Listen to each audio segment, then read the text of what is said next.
Do I not have to work? I also bring in income to this household. So I'm just so astounded sometimes by the comments I'm hearing from other women to women. And as women, we need to be nicer to each other. We're good moms. Who can tell us otherwise? Hey ladies, welcome back to another episode of B3 Boss Babies and Thoughts. While I talk about all things motherhood, entrepreneurial, and how to have fun with everything in between. I'm your host, Jessyca with a Y, and I cannot wait to dive into today's topic. So make sure to grab your favorite cocktail, sit back, relax, and unwind. Let's have some fun.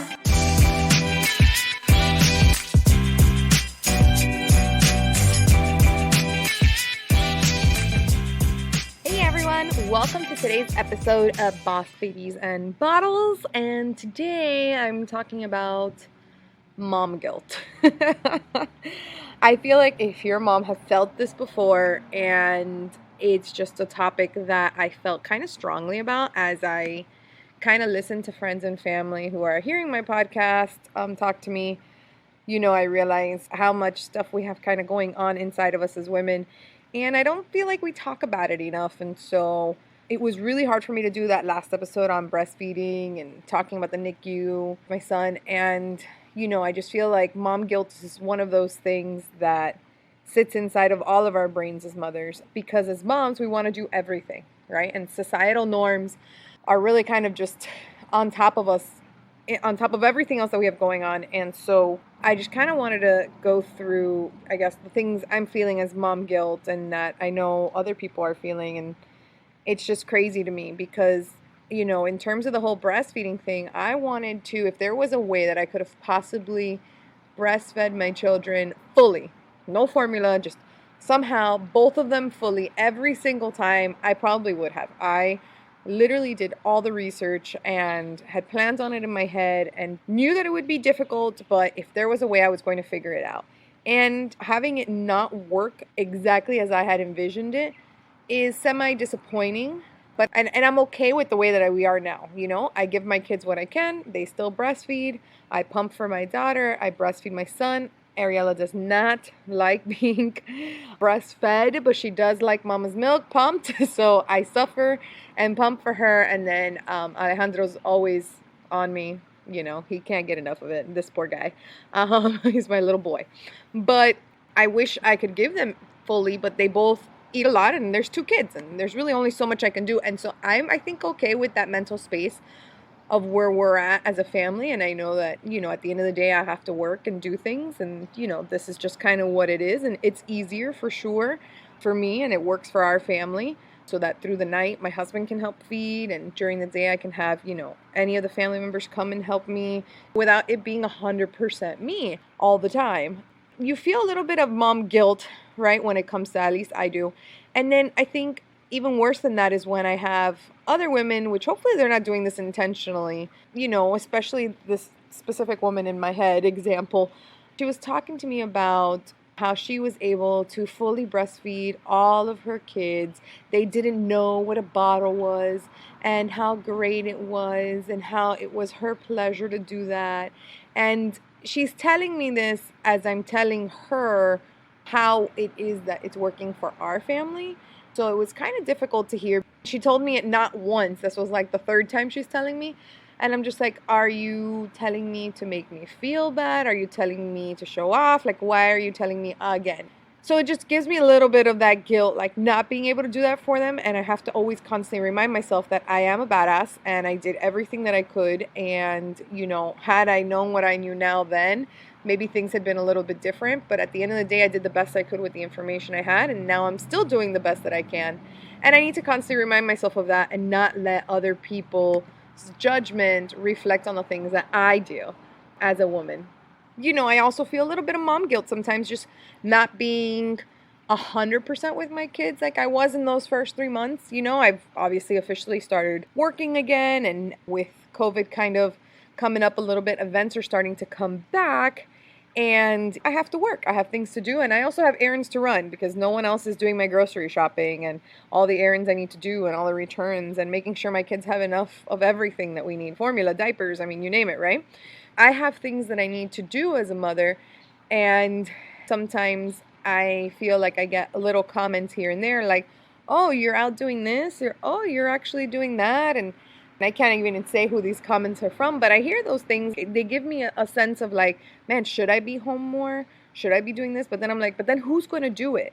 As women, sometimes we need to be a little bit more relaxed with our comments on the way that we say things, because mom guilt is like truly a thing. Even if we know we're doing the best we can, for whatever reason, I feel like we still put all this pressure on ourselves to perform and to do better and all of that. As of last week, me and my husband, we got a nanny, and we had originally from the beginning, when I first got pregnant, had been trying to hire a nanny, I think back in like January. Yeah, in January, we were running the interviews, and the kids were going to be born in June. We knew we were looking early, but we wanted to make sure we gave ourselves enough time.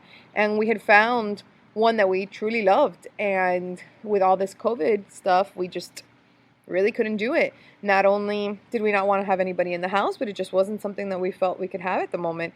We did get one because we're both in the hospitality industry. We're both working more. And we only have her 3 times a week. But let me tell you, it has been such a huge relief, even just on the first week alone, with how we're running as a family in this household. You know, my husband has more time to work. I have more time to work. Our kids are getting the attention and everything that they need. We're still here home with them because we still luckily both work from home. Those are just kind of those things. And, you know, as much as I would love to be home with them and be with them 24/7, that is not my reality. I have to work, and I want to work. And I think that that's one of the bigger things, that I really want to work. I love what I do. I love my business. I love all the branding things that I'm doing. And all of it takes a lot of time. And learning to tell myself that when I'm with my kids, I'm 100%. When I'm at work, I'm 100%. And just learning to kind of pocket myself and knowing that whatever I'm focusing on in that moment, it's getting 100% of my attention, which is really hard, because when the nanny wasn't here, I was trying to do my kids and working at the same time. And I was just feeling very frustrated and unsuccessful at the end of every day. And now I feel like I'm getting things done. I'm feeling more productive, and I feel better when I'm with my kids because my brain isn't on work, and I'm better when I'm working because my brain isn't on the kids, right? And so that's kind of how I'm feeling with the whole thing. And so, but again, it's that constant reminder of, yes, if I spent all my time with them, is that okay for my sanity? I think as me as a person, I know myself, where I know that I cannot spend 24/7 doing only one thing, and that's just only work, or only my kids, or only errands, or only, you know what I mean? Like, I need a little bit of everything. Like, I really feel like I felt like I needed to start working out. I was working out 5 days a week before. 5 days a week, Monday through Friday, and then Saturdays I ran events. And to me, event day was always workout day, right? So I was literally super active. And obviously with not only COVID, but having the kids, of course, I had kind of really decreased that. And I had been working out until the doctor told me that it was no longer safe because of the twins. And so, which was 30 something weeks, by the way. Like, I went as long as I could for sure, but then I haven't really been able to fully pick it back up again. And now that, you know, we're hoping that once the nanny is trained and she's good with the kids, in another week or two, I'll be able to start working out here at home and just kind of getting back into my own routine. And again, feeding myself, because we always talk about it, but it's true. We need to feed ourselves. We need to make sure that we are okay to be able to take care of our families and be the rock that our family needs us to be. I try to remind myself constantly to not have mom guilt. And I now understand what the term is, because I feel like before all of this, I would have told you, yeah, I mean, whatever, I have to work, the kids have to figure it out. And then now I understand that I'm like, no, I want to be with them, but I need to work, but I need to do my stuff, and I need to provide for them, and I also need to show them. And I think that that's key, right? Because a lot of us grew up with working parents, and we saw the struggle, and we saw what it was like, and we wanted a better life for our kids. But we also need to show our kids what it is to work hard and to get stuff. And, you know, I think that that's what my hard work and my husband's hard work is eventually going to teach them. I also want to eventually make my kids their own food.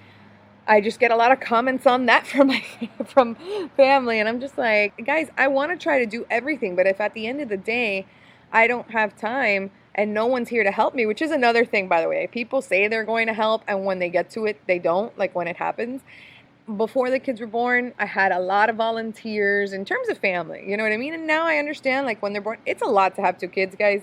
Like, it's not easy. So I understand, you know, and not one person can take care of them. Like, I can take care of them, and my husband can take care of them on our own, but there are kids, you know, like, we know them, we know what they have to do, and we know that it's difficult, obviously, for others. But a lot of people say they're going to help, and then, when it comes down to it, they don't. And that's okay, because at the end of the day, we have our kids and they're for us, and we need to obviously take that responsibility on. But sometimes, as parents, dude, we want a break, especially moms. We do so much. How is it that when David, my husband, goes out and wants to work out, nobody says anything to him? Nobody who's here helping us with the kids, not the nanny, not family, not friends. If David goes to work out, everyone's like, oh, okay. Oh, that's so great that he does that and da-da-da. And I'm like, yeah, it is. And then I go to work out and I get a million questions and a million things. And, oh, are you sure you're going to leave the kids alone for an hour? And I'm like, first of all, I'm not leaving them alone. There's somebody here to take care of them, or the nanny's here, or David's inside.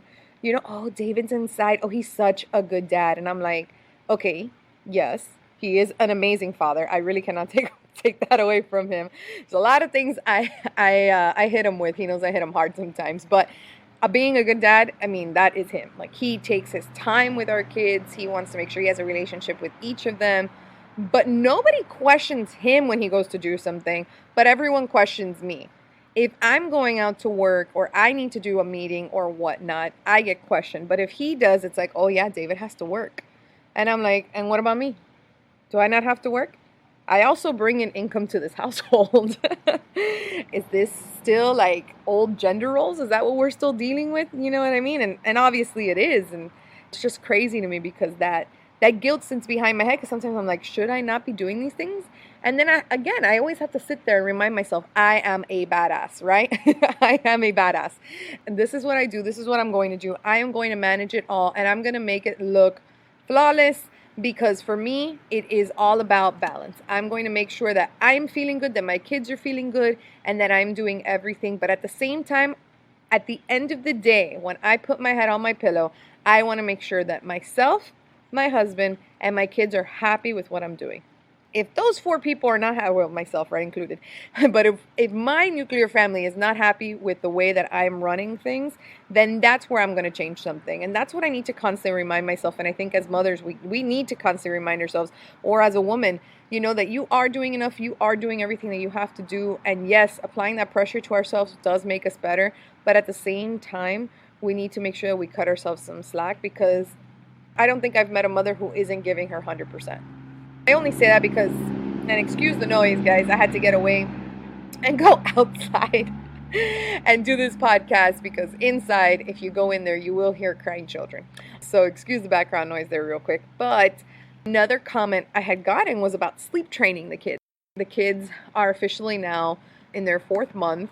And I had read already that in their 4th month, you could sleep train them and start getting them, on a better schedule and all of that. So I had put out this comment on one of my Facebook groups of twin moms of how they did it, asking just a ton of questions, because I have my daughter, Ariela, who sleeps very well, and Alejandro, who doesn't. I wanted to see how they did it, because when you put both of them in the same room, if one's super loud, wakes up the other. So I just had a ton of questions on that. And literally the first comment I got was, you shouldn't sleep train your kids until they're 4 months. And I put this out, by the way, like I forgot to mention, 2 weeks before they were like 4 months. And I literally wanted to write back to the lady, and I'm like, lady, I am doing my pre-research and getting ready for this 4-month mark. And I didn't say anything because I'm like, she's a troll, right? Like, obviously, Karen, go get a life. But I'm like, why is she so opinionated? If I want to sleep train my kids at 3 months and 2 weeks, then I should be able to. But I didn't say anything to her. Again, I was the bigger person, which is hard sometimes, right? I think it's hard for all of us to be the bigger person. But I really wanted to, just learn how to sleep train them. And obviously, I've read a lot. I've seen a lot of videos. And, I think we're slowly starting to figure it out and see the other side of this sleep thing. Hopefully soon, right? Because the more we sleep, the better we are. I feel like that's me. I tell my husband, I'm like, if I sleep, I can do anything. If I don't sleep, I can't do anything. And he's not like that, so he doesn't really quite understand my desire to sleep. So, and as moms, we also have all this pressure to like have our kids hitting milestones. Oh, what are they supposed to be doing this month? And what are they supposed to be learning this time? And there's like all this pressure to be teaching them and them learning, especially when they're this age. I get a lot of questions like, oh, are they doing this yet? And are they doing that yet? Oh, they should be. And I'm like, how do you know what my kids should be doing?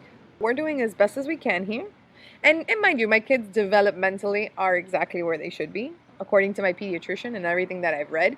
But, my kids are also preemies. So there's a few things here and there that I need to make sure that I account for when it comes to that. And I just don't feel like anybody should be judging where we're at. And that's just kind of, my thoughts on mom guilt. I'm just so astounded sometimes by what is going on out there and the comments I'm hearing from other women to women. And as women, we need to be nicer to each other, whether it's moms or not. And you know what? My opinion with everything, like I did on my last podcast, is screw it. We're good moms. Who can tell us otherwise? It is a constant reminder. I have to tell myself it's not something that comes naturally still, but I just think that it is what it is. And we're all good moms, and we're all doing the best we can, and we're here to raise really great human beings. And I think that's my goal in life, is to raise just a really, really good human beings. That's like my number one thing. May they be kind to others. May they be, yes, intelligent for sure. May they always love their mom, dad, and siblings. I always tell sibling, right, in this case, because I've got one each. And that's my prayer for them, that I do with them every night to God. And that's what we pray. But I just want them to be just good human beings. You know what I mean? And then everything else will fall into line if they're just good human beings. So I'm here to tell you, ladies, and myself, screw it. We're amazing. Forget what everybody else says. I'll see you girls on the next episode. Thank you guys so much for tuning in. I cannot wait to chat with you guys soon. So make sure, if you haven't already, subscribe to our next episode and follow my craziness on Instagram at EBJ Events and at canal.twins. I promise you, something's always happening.